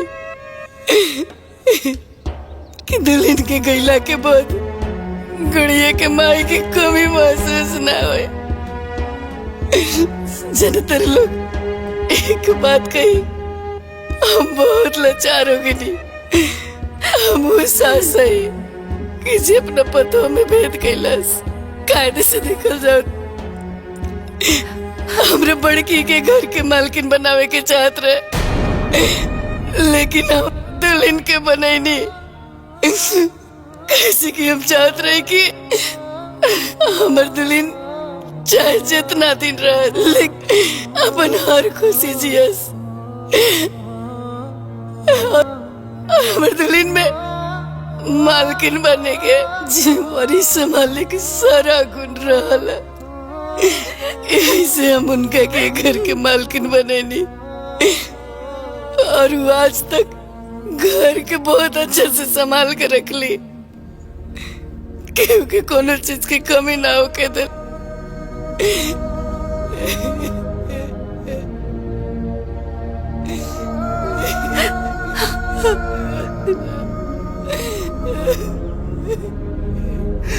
ना माई, चुप हो जा।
ये हंसी के पीछे इतना बड़ा दर्द छुपल बा दीदी, इतना बड़ा दर्द। तू तो हमसे हर बात बतावेलू, तो फिर ये राज हमसे काहे छुपावले दीदी, काहे? सुगंधा, तू तो अपना दीदी के बचपन से जाने लू ना। वो अपन सुख सबके साथ बांटेली, लेकिन अपन दुख ना।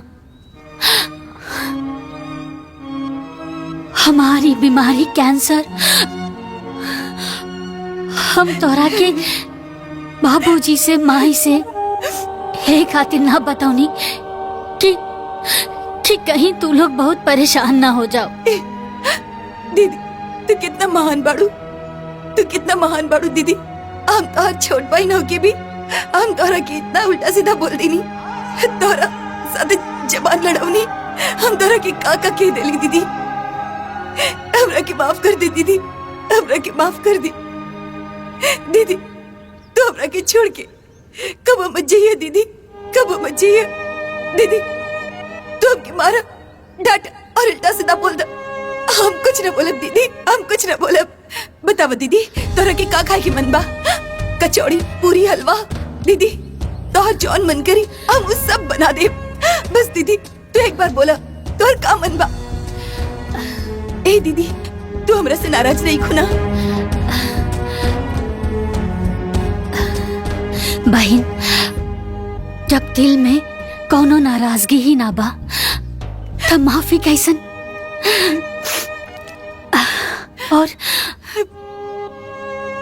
और जौन रिश्ता में लड़ाई ना हो तो समझ जाओ कि वो रिश्ता दिल से ना दिमाग से निभावल जा रहल बा। और हम तोहरा के छोड़ के कबो ना जाई। अरे हमार रिश्ता कोनो जरूरत के रिश्ता ना बा, जरूरत के रिश्ता छूट जाला और खून के रिश्ता कब्बो ना छूटेला। और हमनी दोनों बहन के रिश्ता तक खून के बाना, खून के। हाँ, अब सुना, अब तू ई रिश्ता छोड़ा और हमार मन के बात सुना। हाँ बोली दीदी। और हमार मन के बात यही बा कि तू हमरा खातिर आलू वाला कचौड़ी, गोभी के सब्जी और सूजी के हलवा बना के खियाबू। हाँ बना दा, बनाइबू ना?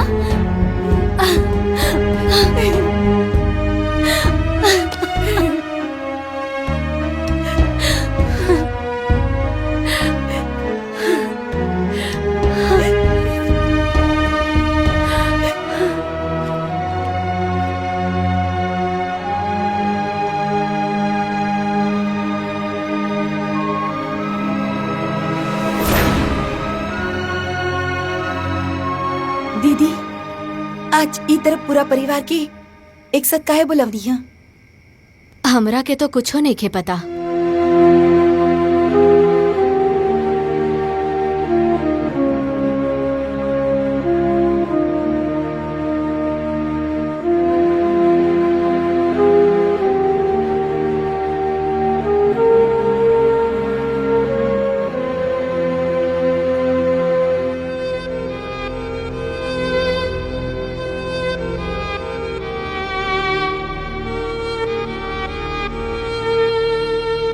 जेठानी जी, हम पिंकी, गुड़िया और गोलू के नाम 5-5 लाख की एफडी करोले बानी।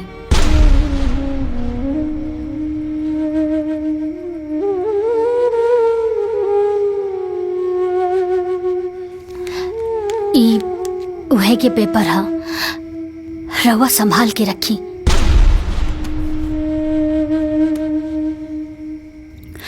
जब ई लोग बड़ा हो जाई ना त ई पैसा ई लोग इनके पढ़ाई में बहुत काम आई।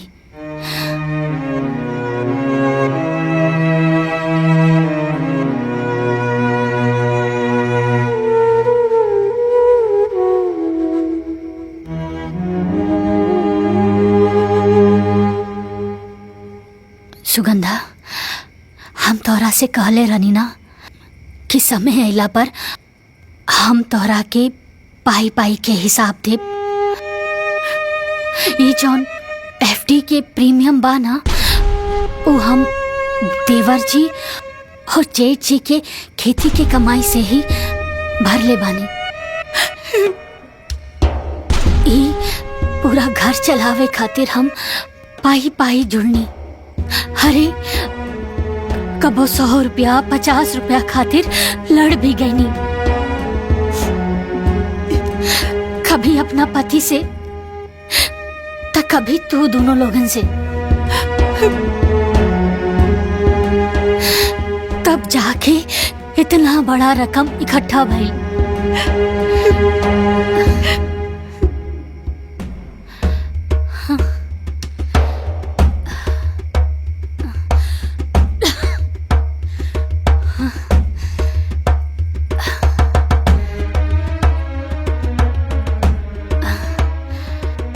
जेठानी जी, अब हमरा अंदर इ घर के मालकिन बने के हिम्मत नहीं के बचल।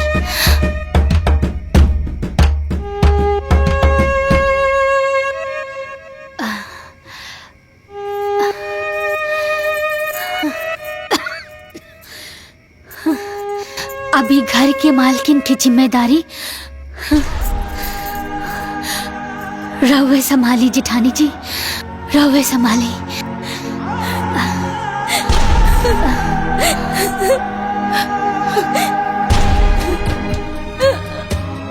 हमरा के माफ कर दे पुष्पा, माफ कर दे।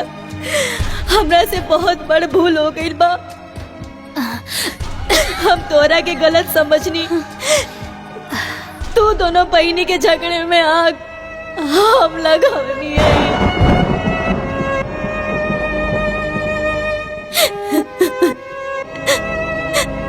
कैसे हम सोचत रही कि तू बस अपने बारे में सोचे लू, बाकी आज जवन तू इस सब के लिए कैले बाड़ू। अगर हमार सग बहन भी होखी ना तो कबो ऐसा ना करी, कब ना करे।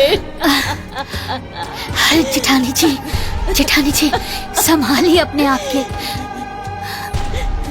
वैसे भी बेगुनाह के दिल ना बहुत छोट होला, लेकिन जब केहू से माफी मांग लेना ना तो ऊ बहुत बड़ हो जाला।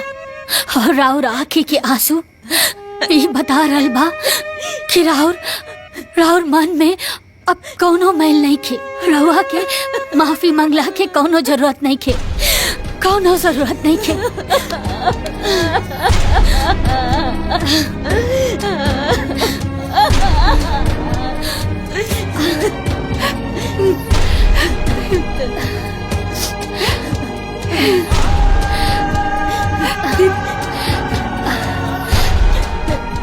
बस हमारे एक आखिरी इच्छा बा चिठानी जी। ई सुगंधा छोट हवे, थोड़ा जिद्दी बाड़ी, लेकिन दिल के बहुत अच्छा बाड़ी। एकर कौनो भी बात के कबो बुरा मत मनिया। एकर हमेशा ख्याल रखिया अपन छोट बहन समझ के।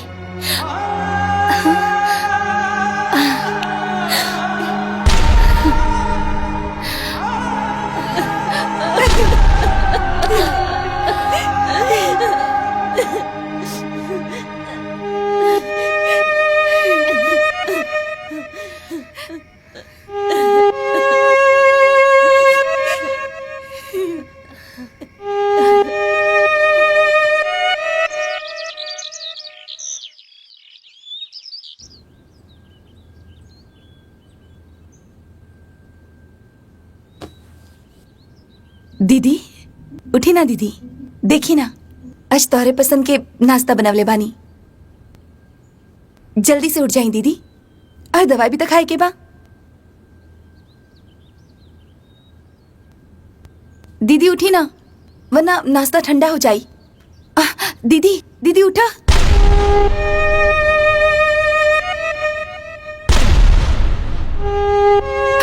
दीदी दीदी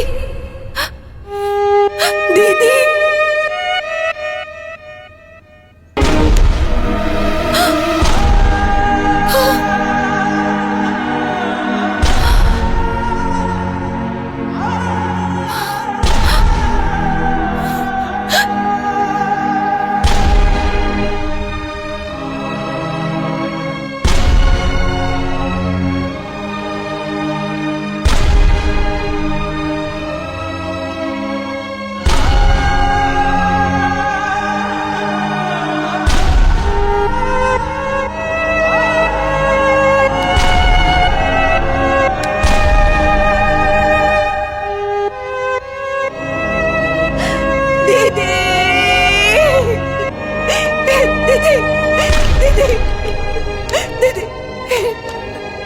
दीदी उठी ना दीदी, दीदी